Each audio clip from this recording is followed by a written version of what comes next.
Okay, today we're installing a backwater valve.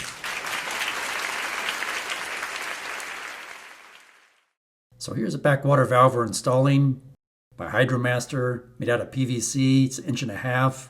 There's a part number. This is what it looks like. It's basically a one-way check valve. You can see inside there. And the top on it, you can unscrew it and remove it to clean it or repair it. And you install these in line on usually your sewer main, leaving your house or your building. So if the city sewer system backs up, it'll hit that one-way check valve and not allow water to back into your building. However, underneath this commercial sink, you can see there's an air gap fitting here at this bell reducer, and it overflowed when the drain pipe backed up.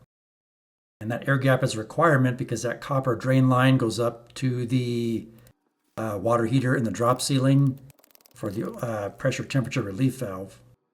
So that's why we're installing this backwater valve right there, like so. So in the future, if that drain line backs up again, it's not going to overflow out of that air gap fitting.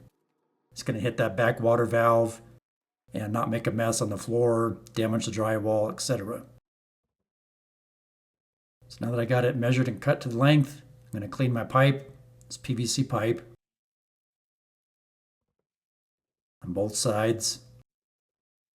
I'm using my purple primer.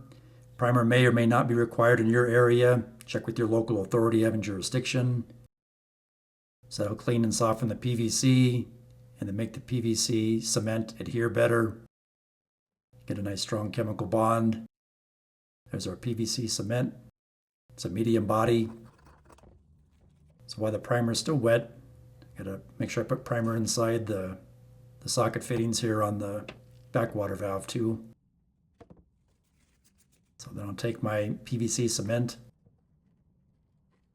just simply apply it with the dauber on both the female and male connections.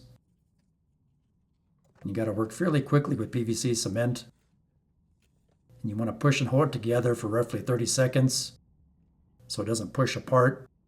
And that gives that PVC cement a chance to chemically bond to the PVC. And you want to work in a well-ventilated area if you can, or wear a respirator. Okay. You want to have something underneath where you're gluing, so in case you drip anything, you don't drip this on the carpet or the flooring. Because it will stain. It's hard to get off if it dries on the surface.